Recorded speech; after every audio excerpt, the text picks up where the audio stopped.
خير الهدي هدي محمد وشر الأمور محدثاتها كل محدثة بدعة كل بدعة ضلالة كل ضلالة في النار. رب اشرح لي صدري ويسر لي أمري واحلل عقدة من لساني يفقهوا قولي ربي زدني علما. எல்லாம் அல்ல அல்லாஹு ரப்புல் ஆலமீன் நல்லடியார்களே, எல்லாம் அல்ல அல்லாஹுடைய பெயருள்ளால் அல்லாஹ் நம் மீது கடமையாக்கி இருக்கக்கூடிய ஜும்மா தொழுகையை நிறைவேற்றுவதற்காக நாம் எல்லாம் இங்கே ஒன்றாக கூடி அமர்ந்திருக்கின்றோம். அன்பிற்குரிய சகோதரர்களே, அல்லாஹ் சுப்ஹானஹு வ தஆலா இஸ்லாம் என்கின்ற இந்த அழகான வாழ்க்கையை நிறைய நமக்கு வழங்கி, இந்த மார்க்கத்தில் வெறுமனே வணக்க வழிபாடுகளை மட்டும் அல்லாஹ் கற்றுத்தராமல் மனிதன் இந்த உலகத்தில் வாழ்வதற்கு தேவையான அத்தனை அழகான பண்புகளையும் மனிதர்களுக்கு இஸ்லாம் கற்றுத்தருகின்றது. அதுல மிக முக்கியமான ஒரு பண்பாக மனிதனுக்கு தேவையான ஒரு அத்தியாவசியமான ஒரு பண்பை இஸ்லாம் ஆரம்ப காலகட்டத்திலிருந்தே மனிதனுக்கு வலியுறுத்தி வருகின்றது. அது என்ன பண்புன்னு சொன்னா, ஒரு மனிதன் இந்த உலகத்துல சுயமரியாதையோடு அவன் வாழ வேண்டும். ஒரு மனிதன் எந்த ஒரு காரணத்துக்காகவும் அவன் எப்படிப்பட்ட ஒரு சூழ்நிலையில வாழ்ந்தாலும் ஒரு மனிதன் தன்னுடைய தன்மானத்தை சுயமரியாதையை அவன் இழந்துவிடக்கூடாது என்பதை ஒவ்வொரு இறை நம்பிக்கையாளனுக்கும் இஸ்லாம் ஆணித்தரமாக போதிக்கின்றது. அவன் பொருளாதாரத்துல கீழே ஒரு நிலையில இருந்தாலும் சரி, அவன் என்ன செய்யக்கூடாது, தன்னுடைய சுயமரியாதையை இழந்து அடுத்தவனிடத்துல கை கட்டி நிற்கக்கூடாது. சுயமரியாதையை இஸ்லாம் அந்த அளவுக்கு வலியுறுத்துகின்றது. இன்னைக்கு இந்த உலகத்துல பாத்தீங்கன்னு சொன்னா, மனிதன் இரண்டு முக்கிய காரணங்களுக்காக தன்னுடைய சுயமரியாதையை இழக்கிறான். அதுல முதலாவது காரணம் என்னன்னு கேட்டா, ஆன்மீகத்தின் பேரால், மதத்தின் பேரால், மத நம்பிக்கையின் காரணத்தினால் பிற மனிதரிடத்துல தன்னுடைய சுயமரியாதை இழக்கக்கூடிய காட்சிகளை இந்த அளவிலும் இந்த உலகத்துல நம்ம பார்த்து கொண்டிருக்கிறோம். கடவுளின் பேரால் என்ன செய்வான், இவன் நம்மை விட உயர்ந்தவன் என்று சொல்லி அவனுக்கு முன்னாடி தன்னுடைய சுயமரியாதை இழக்கிறான். தமிழகத்துல 1925களிலேயே பெரியார் அவர்கள் சுயமரியாதை இயக்கம் என்ற ஒரு இயக்கத்தையே தோற்றுவித்தார். என்ன காரணத்துக்காக இன்னைக்கு பெரியார பேசு பொருளாக ஆக்கியிருக்கின்றாரே, அந்த பெரியார் சுயமரியாதை இயக்கம் அப்படின்னு தமிழகத்துல ஒரு இயக்கத்தையே தொடங்குறார். என்ன காரணம், மனிதன் கடவுளின் பெயரால் என்ன செய்யறான், இன்னொரு மனிதனிடத்துல சுயமரியாதை இழக்கிறான். இவன் கடவுளை என்ன செய்யறான், கடவுளின் பெயரால் மனிதனை 5 கூறாக பிரித்து வர்ணாசிரம தத்துவம், இவன் கடவுளுடைய தலையிலிருந்து பிறந்தவன், இவன் பிராமணன் உயர்ந்தவன், இவன் கடவுளுடைய கழுத்திலிருந்து பிறந்தவன், அவன் அவனை விட தாழ்ந்தவன், இப்படி மனிதனை பல கூறுகளாக பிரித்து கடவுளுடைய தொடையிலிருந்து பிரிந்தவன், கடவுளுடைய காலிலிருந்து பிறந்தவன் சொல்லி மனிதன் 5 கூறுகளாக பிரித்தனை செய்யறான். ஒருத்தரை விட ஒருத்தர் தாழ்ந்தவன். அதனாலதான் உயர்ந்த வகுப்புல முன்னாடி உட்காரக்கூடாது. நீங்க பெரிய அந்த சாமியார் வசிக்கக்கூடிய மடத்துக்கெல்லாம் போனீங்கன்னு சொன்ன, ஆதீன மடம், சங்கராச்சாரிய மடத்துக்கெல்லாம் போனீங்கன்னா அங்க சாமியார்களுக்கு மட்டும்தான் சேர் போடப்பட்டிருக்கும். அவன் முன்னாடி அவனை பார்க்க போகக்கூடியவர்கள் என்ன செய்யணும், நின்று கொண்டுதான் பார்க்கணும். அப்ப என்ன சொல்ல வர, என் முன்னாடி உட்காருவதற்கு உனக்கு தகுதி இல்லை, உன்னை விட நான் உயர்ந்தவன் என்கின்ற தத்துவம் அங்க சொல்லப்படுதா இல்லையா? அப்போ ஒரு மனிதனிடத்துல இன்னொரு மனிதன் தன்னுடைய சுயமரியாதை இழக்கின்றான். என்னை விட நீ உயர்ந்தவன் என்பதை என்ன செய்யறான், அவன் ஒத்துக்கொண்டு என்ன செய்யறான், அங்க அவனுடைய சுயமரியாதைக்கு இழுக்கு ஏற்படுவதை கடவுளின் பேரால் நடக்கக்கூடியதை நம்ம பார்க்கிறோம். நீ எந்த அளவுக்கு என்று சொன்னால், உயர்ந்த ஜாதியில் வசிக்கக்கூடிய அந்த தெருக்கள்ல குறிப்பிட்ட வகுப்பை சேர்ந்தவர்கள் நடந்து போகக்கூடாது. இதெல்லாம் உயர்ந்த மக்கள் வசிக்கக்கூடிய தெரு, இந்த தெரு வழியா நாய் பன்றி கூட போவதற்கு அனுமதி இருக்குது, நீ போகக்கூடாது. எனக்கு முன்னாடி நீ சட்டை போடக்கூடாது, பெண்களாக இருந்தால் ஜாக்கெட் அணியக்கூடாது. இதெல்லாம் எதன் காரணமாக, ஆன்மீகத்தின் பெயரால் மனிதனுடைய சுயமரியாதையை அவர்கள் இழந்த காட்சிகளை பார்க்கிறோம். அதற்காக தான் சுயமரியாதை இயக்கம் என்று பெரியார் தோற்றுவித்தாரு. கடவுளின் பெயரால சுயமரியாதைய நீ இழக்காத. அதனாலதான் கடவுளை கற்பித்தவன் காட்டுமராண்டி என்கின்ற வாசங்களை எல்லாம் சொன்னதை பார்க்கிறோம். ஆனால் இஸ்லாமிய மார்க்கம் தான் 14 நூற்றாண்டுகளுக்கு முன்பாகவே இந்த சுயமரியாதையை மனிதனுக்கு போதித்தது. ஆன்மீகத்தின் பெயரால் உன்னுடைய அறிவை இழக்காத, உன்னுடைய சுயமரியாதை இழக்காத என்று சொன்ன ஒரு மார்க்கம் இஸ்லாம். நபிகள் நாயகம் ஸல்லல்லாஹு அலைஹி வஸல்லம் அவர்கள் என்னைக்கு இறை தூதராக அறிவிக்கப்பட்டு இஸ்லாத்தை அந்த மக்களுக்கு மத்தியில அந்த ஐயாமுல் ஜாஹிலியா என்று சொல்லப்படக்கூடிய அந்த அறியாமை காலகட்டத்துல இஸ்லாத்தை என்னைக்கு போதித்தார்களோ, என்னைக்கு ஏகத்துவத்தை நோக்கி அழைத்தார்களோ, அப்போதே அந்த வாழக்கூடிய அந்த மக்களுக்கு சுயமரியாதை ரசூலுல்லாஹ் போதித்தார்கள். ஹதீஸ்ல பார்க்கிறோமா இல்லையா? அபு சுஃபியான் அவர்கள் இஸ்லாத்தை ஏற்பதற்கு முன்பாக, அபு சுஃபியான் ஒரு சஹாபி, இஸ்லாத்தை ஏற்பதற்கு முன்பாக என்ன செய்யறாங்கன்னா சிரியா நாட்டுக்கு வியாபார நிமித்தமாக பயணம் செல்கின்றார். அங்க சிரியால யார் இருக்கா? ஹிர்கல் என்று சொல்லக்கூடிய ஒரு ஆட்சியாளர், ஒரு கிறிஸ்தவ ஆட்சியாளர். அவர் என்ன செய்யறாருன்னா, மக்கால யாரோ முகமதுன்னு ஒரு மனிதன் வந்திருக்கிறாராம, ஏதோ ஒரு இஸ்லாம் என்கின்ற ஒரு மார்க்கத்தை போதிக்கிறாரு, அது பற்றி விவரம் தனக்கு வேண்டும் என்று அவர் நினைத்துக் கொண்டிருக்கிற நேரத்துல மக்காலிருந்து புறப்பட்டு யார் அபு சுஃபியான் இஸ்லாத்தை ஏற்பதற்கு முன்பாக வியாபார நிமித்தமாக செல்கின்றார். அப்ப இந்த ஹிர்கல் என்ன செய்யறாங்க, அபு சுஃபியானை அழைத்து, அவர் மிக நீளமான ஒரு ஹதீஸ், அபு சுஃபியானை அழைத்து நபிகள் நாயகம் ஸல்லல்லாஹு அலைஹி வஸல்லம் அவர்களை பற்றி விசாரிக்கின்றார்கள். இந்த முகமதுன்னு மார்க்கத்தை போதிக்கிறாரே, அவருடைய மார்க்கத்தை பின்பற்றுவர்கள் யார்? செல்வந்தர்கள் பின்பற்றுகின்றார்களா அல்லது ஒரு ஏழ்மையான மக்கள் பின்பற்றுகின்றார்களா? இப்படி கேட்கிறாரு. அவர் ஏழ்மையான மக்கள் தான் முகமதை அதிகமாக பின்பற்றாங்க. யாரை தாழ்த்தப்பட்ட மக்கள் என்று சொன்னார்களோ அந்த மக்கள் தான் முகமது அவர்களை பின்பற்றுகின்றார்கள். அவருடைய மார்க்கத்தை பின்பற்றக்கூடிய மக்கள் நாளுக்கு நாள் வளர்ச்சி அடைந்து கொண்டே போகின்றதா அல்லது வீழ்ச்சி அடைகின்றதா? இல்ல வளர்ந்து கொண்டே போகுது. இப்படி ஒவ்வொன்றையாக விசாரிக்கின்றார். அப்ப கடைசியா கேட்கிறாங்க, மாதாயம் இருக்கும், அந்த முகமதுடைய போதனைகள் என்ன, அவர் என்ன சொல்லி தராரு என்று கேட்கும் போது அப்ப அபு சுஃபியான் சொல்றாங்க,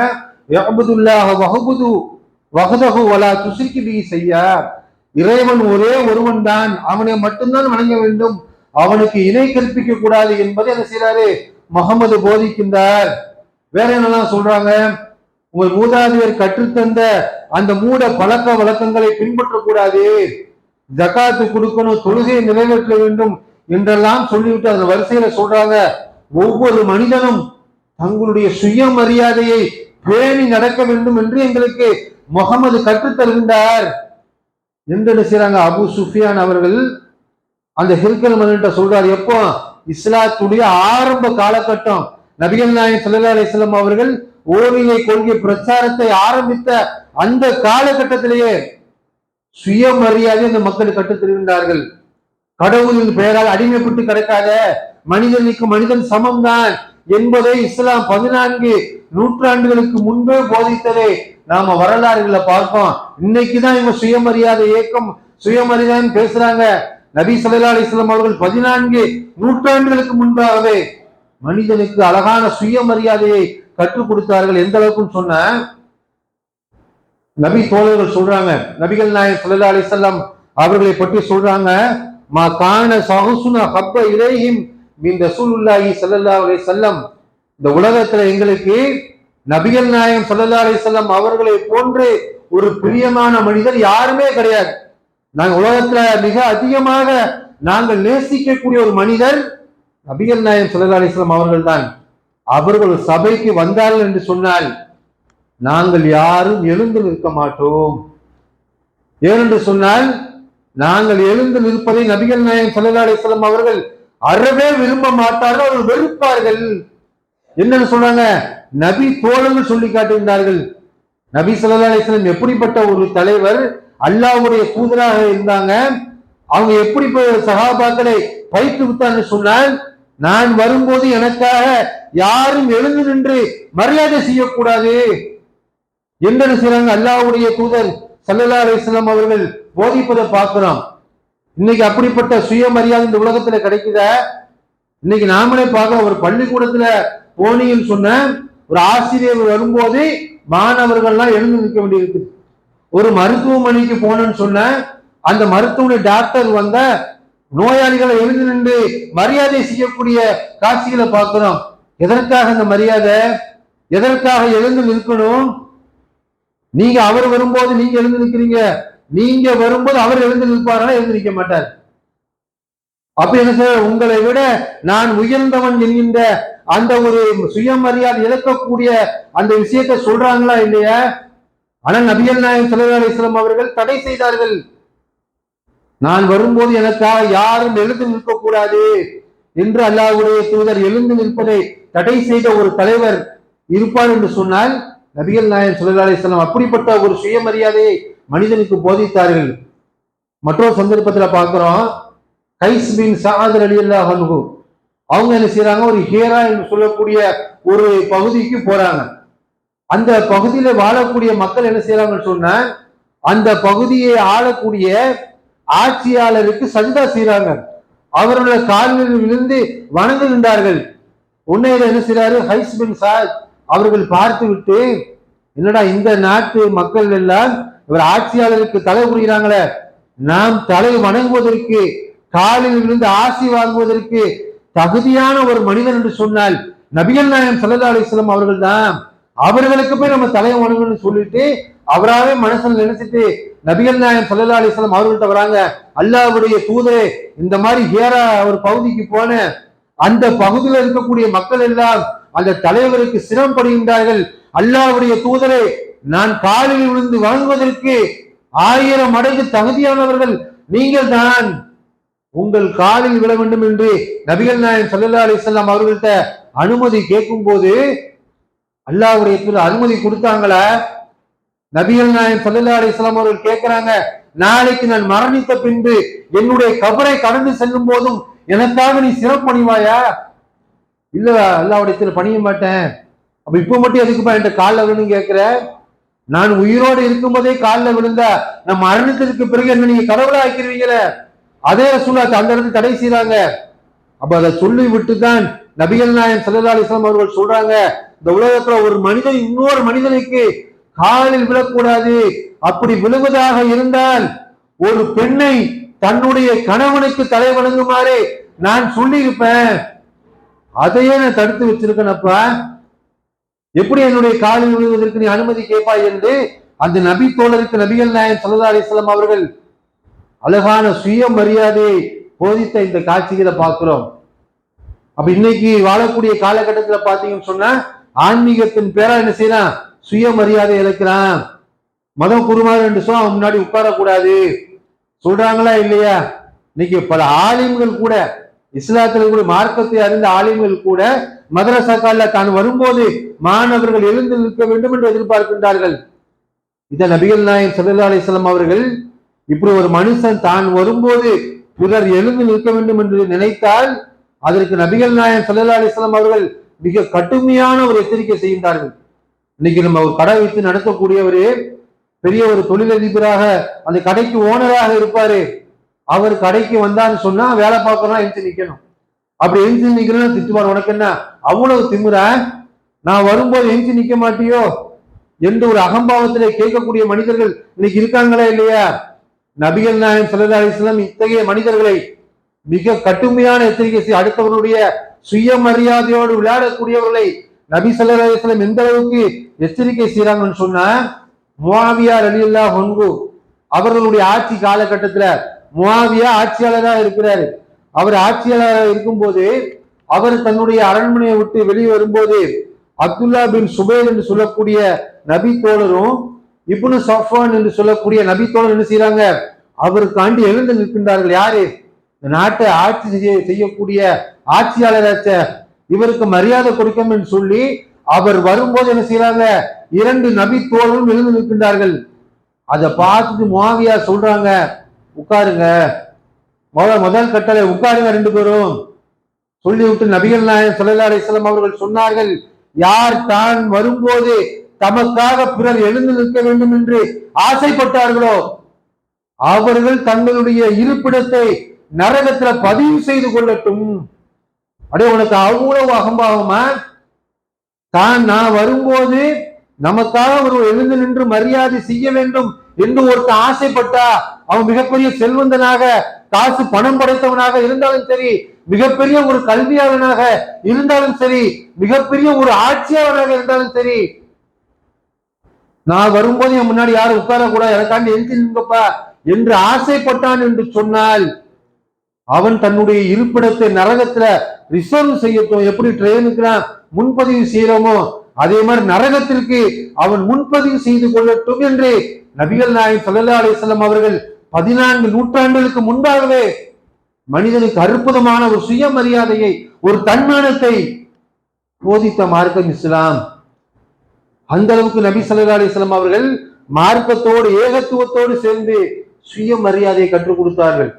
அப்ப எந்த ஒரு காரணத்துக்காகவும் ஒரு மனிதன் செய்யக்கூடாது, எழுந்து நிற்பது, பிறருடைய காலில் விழுந்து சாஸ்தாங்கம் செய்வது, சுயமரியாதை இழந்து விடக்கூடாது. தொழுகையில கூட நபிகள் நாயகம் ஸல்லல்லாஹு அலைஹி வஸல்லம் அவர்கள் எந்த அளவுக்கு சுயமரியாதையை போதிச்சாங்கன்னா, ஒரு முறை என்ன செய்றாங்க, நபிகள் நாயகம் ஸல்லல்லாஹு அலைஹி வஸல்லம் ஒரு குதிரையிலிருந்து விழுந்து அல்லாஹ்வுடைய தூதருக்கு காயமாகிவிட்டது. உடனே என்ன செய்யறாங்க, நபிகள் நாயகம் ஸல்லல்லாஹு அலைஹி வஸல்லம் அவரால் எழுந்து நிற்க முடியல. தொழுகையுடைய நேரம் வந்த உடனே நபிகள் நாயகம் ஸல்லல்லாஹு அலைஹி வஸல்லம் அவர்கள் உட்கார்ந்து கொண்டு மக்களுக்கு என்ன செய்யறாங்க, தொழுகை நடத்துகின்றார்கள். அப்போ பின்பற்றி தொழக்கூடிய நபி தோழர்கள் என்ன செய்யறாங்க, நின்று கொண்டு இருக்கின்றார்கள். அப்ப நபிகள் நாயகம் ஸல்லல்லாஹு அலைஹி வஸல்லம் அவர்கள் இது தெரியுது. ஏன்னா இந்த சேரா நிற்கும் போது தெரியலையா, உட்கார்ந்து தொழும் போது பின்னாடி வரிசையா நின்றா ரசூலுல்லாஹ்க்கு யாராலையும் பார்க்க முடியும், பின்னாடி நிறைய பேர் நிக்கிறாங்களே என்று சொன்ன உடனே நபி ஸல்லல்லாஹு அலைஹி வஸல்லம் அவர்கள் அப்படியே சைகை செய்யறாங்க, உட்காருங்கப்பா, ஏற்க நிற்கிறீங்க, உட்காருங்க. தொழுது கொண்டு இருக்கும்போதே ரசூலுல்லாஹ் நபி தோழர்களை உட்காருமாறு செய்கை செய்கின்றார்கள். செய்துட்டு தொழுகை முடித்தவுடன் சொல்றாங்க, ரசூலுல்லாஹ், இமாம் என்பவர் யார் என்று சொன்னால் நீங்கள் அவரை பின்பற்ற வேண்டும் என்பதற்காகத்தான் இமாம் நியமிக்கப்பட்டிருக்கிறாரே தவிர அவர் உயர்ந்தவர் நீங்கள் தாழ்ந்தவர் என்று கிடையாது. அவர் ருக்கு செஞ்சா நீங்க ருக்கு செய்யுங்க, அவர் சஜிதா செய்தா நீ சஜிதா செய்யி, அவர் உட்கார்ந்து தொழுவித்தான் உட்கார்ந்து தொழு. எப்படி இஸ்லாம் சுயமரியாதையை போதிக்க பாருங்க. ஆன்மீகத்தின் பேரால் கூட, மத குருமார்கள் என்ற பெயரால் கூட ஒரு மனிதன் அவனிடத்துல சுயமரியாதை இழந்துவிடக் கூடாது என்பதற்காக எந்த அளவுக்கு ரசூலுல்லாஹ் நபி தோழர்களுக்கு போதிக்கிறாங்க. உனக்கு தொழுகைக்கு இமாமாக ஒருத்தர நியமிச்சோன்னு சொன்ன, நீ அவரை பின்பற்றி தோண அவர்தான். அவருக்கு செஞ்சா ருக்கு செய், அவர் உட்கார்ந்து தொழுவித்தா நீ நிக்காத, நீனும் உட்கார்ந்து தொழுவு. ஏன் பார்க்கக்கூடிய மக்கள் அவனுக்கு அடிமை, உன்னை விட உயர்ந்து நினைச்சிடக்கூடாது என்பதாக நபிகள் நாயகம் ஸல்லல்லாஹு அலைஹி வஸல்லம் அவர்கள் அப்ப அந்த நபி தோழர்கள் எப்படி வடிவமைக்கிறாங்க, சுயமரியாதையோடு மார்க்கத்தை போதித்ததோடு சுயமரியாதை நபிகள் நாயகம் ஸல்லல்லாஹு அலைஹி வஸல்லம் அவர்கள் போதித்த காட்சியில பார்க்கிறோம். அப்ப நம்ம இறை நம்பிக்கையோட ஒரு அம்சம், ஒரு முஸ்லீமாக வாழக்கூடியவர் எந்த காரணத்துக்காகவும் பிறரிடத்துல சுயமரியாதை நிற்கிறது. அது ஆன்மீகத்தின் பேராக இருந்தாலும் சரி, அது பொருளாதார காரணங்களுக்காகவும் சரி. இதே நபிகள் நாயகம் ஸல்லல்லாஹு அலைஹி வஸல்லம் அவர்கள் நமக்கு கடுமையாக எச்சரிக்கை செய்கின்றார்கள். பொருளாதாரம் சில மனிதர்களை பார்த்தீங்கன்னு சொன்னா பொருளாதாரத்துக்காக தன்மானத்தை இழந்துருவான். பொருளாதாரத்தை திரட்டுவதற்காக அடித்தவனிடத்துல ஒரு அடிமையை போன்று அவனுடைய கால்களில் கிடப்பதை நம்ம பார்க்கிறோம். அல்லது பிறரிடத்துல கூச்சம் இல்லாமல் என்ன செய்வான், பொருளாதார தேவையை ஒவ்வொரு மனிதனிடத்துல கேட்கக்கூடிய காட்சிகளை பார்க்கிறோம். பொருளாதாரத்தின் பேரால கூட மனிதன் சுயமரியாதை இழக்கக்கூடாது. நபிகள் நாயகம் ஸல்லல்லாஹு எந்த அளவுக்கு சொல்றாங்கன்னு சொன்னா, ஒரு முறை யார் அபு சயீத் ரலியல்லாஹு அன்ஹு அறிவிக்கிறாங்க, அன்சாரி தோழர்கள சில பேர் நபிகள் நாயகம் ஸல்லல்லாஹு அலைஹி வஸல்லம் அவர்களிடத்துல வந்து, அல்லாஹ்வுடைய தூதரே எங்களுக்கு உதவி செய்யுங்க என்று கேட்டவுடன் நபிகள் நாயகம் ஸல்லல்லாஹு அலைஹி வஸல்லம் அவர்கள் என்ன செய்யறாங்க, அவர்களுக்கு உதவி செய்கின்றார்கள். அவர்கள் பசிக்கு உணவும் செலவுக்கு தேவையான பொருளாதாரத்தையும் ரசூலுல்லாஹ் வாரி வழங்குறாங்க. அப்படி கேட்ட எல்லாருக்குமே ஒவ்வொரு நபி தோழராக கேட்கிறாங்க. நபிகள் நாயகம் ஸல்லல்லாஹு அலைஹி வஸல்லம் அவர்கள் தன்னிடத்துல இருக்கக்கூடிய பொருளாதாரம் தீர்கின்ற வரை என்ன செய்யறாங்க, நபி தோழர்கள் கொடுக்குறாங்க. கொடுத்து விட்டு சொல்றாங்க, என்னிடத்துல இருக்கக்கூடிய எந்த ஒரு செல்வத்தை நான் எனக்காக வைத்துக் கொள்ள போவதில்லை, எல்லாத்தையும் என்ன செஞ்சிருவேன், அரசாங்கத்துடைய அந்த ஜக்காத்துடைய பொருளை உங்களுக்கு நான் வாரி வழங்கிடுவேன், எதையும் மிச்சம் வைக்க போறது கிடையாது என்று சொல்லிவிட்டு, ஆனால் ரசூலுல்லாஹ் ஃபுல் ஸ்டாப் வைக்கிறாங்க. ஆனால் யார் பிறரிடத்துல கையேந்தாமல் சுயமரியாதையோடு வாழ வேண்டும் என்று யார் ஆசைப்படுகின்றார்களோ அவரே இந்த உலகத்துல அல்லாஹ் சுயமரியாதையோடு வாழ செய்வான். யார் பிறரிடத்துல தேவையில்லாமல் இருப்பதை வாழ ஆசைப்படுகின்றார்களோ அவர்களே அல்லாஹ் இந்த உலகத்துல தன்னிறைவோடு வாழ செய்வான் கொஞ்சம் ஒரு கஷ்டம் இருக்குது, கொஞ்சம் பொருளாதாரத்துல தேவை இருக்குது, அந்த சந்தர்ப்பத்தில் யார் இடத்திலும் கையேந்த கூடாது, அடுத்தவர்கிட்ட உதவி கேட்க கூடாது, நம்ம சுயமரியாதை நம்ம கெத்த ஒரு நாளும் இழக்கக்கூடாது என்று ஒரு மனிதன் வாழ வேண்டும் என்று ஆசைப்பட்டால் அல்லாஹ் அந்த மனிதனை சுயமரியாதையில் வாழ செய்வான். என்ன செய்யறாங்க? நபிகள் நாயகம் ஸல்லல்லாஹு அலைஹி வஸல்லம் அவர்கள் சொல்லி காட்டுகின்றார்கள். எந்த அளவுக்கு சொல்றாங்க? உங்களில் ஒருவர் காலை நேரத்தில் எழுந்து ஒரு கயிற்றை எடுத்துக்கொண்டு விறகு வெட்டி அல்லது சுமை தூக்கி சம்பாதித்தாவது அடுத்தவர்கள்ட்ட கையேந்தாமல் தன்னிறைவோடு வாழ்வதையும் அந்த பொருளாதாரத்தை தர்மம் செய்வதும் பிறரிடத்துல யாசகம் கேட்பதை விட அது சிறந்தது. நீ அடுத்தவன்கிட்ட போய் நான் கஷ்டப்படுறேன்பா எனக்கு உதவி செய்யப்பா ஒவ்வொரு இடத்துல கேட்பதை விட விறகு வெட்டி நீ என்ன சம்பாதி, கூலிக்கு வேலை போயிட்டு நீ சம்பாதி, அது ஒண்ணும் கேவலம் கிடையாது. நிறைய பேர் அது கேவலமா பாக்குறோமா இல்லையா? டீ கடையில போய் நான் கிளாஸ் கழுவவா, அது ஒரு கேவலமான வேலையா நினைக்கிறோமா இல்லையா? அதை விட அடுத்தவன்கிட்ட கையேந்தி ஒரே எனக்கு பொருளாதார உதவி செய்யி, எனக்கு மருத்துவ உதவி செய்ய என்று அடுத்தவன்கிட்ட உதவி தேடுவதை விட நீ சுமை தூக்கி சம்பாதித்து தன்னிறைவோடு வாழ்வது, சுயமரியாதை இழக்காமல் வாழ்வது மிக சிறந்தது என்று செய்றாங்க. நபிகள் நாயகம் ஸல்லல்லாஹு அலைஹி வஸல்லம் அவர்கள் பொருளாதாரத்திற்காக கூட உன்னுடைய சுயமரியாதை இழக்காத தன்மானத்தோடு நீ வாழ வேண்டும் என்று நினைச்சாங்க.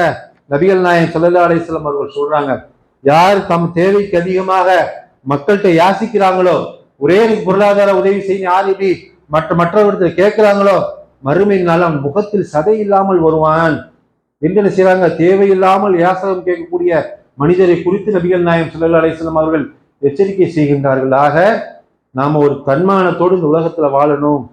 நாம சுயமரியாதை எக்காரணத்து ஆன்மீகத்தின் பேராலும் சரி, பொருளாதாரத்துக்காகவும் சரி, பணம் பதவிகளுக்காகவும் சரி, நம்முடைய சுயமரியாதை தன்மானத்தை இழக்காமல் வாழ்வது என்பது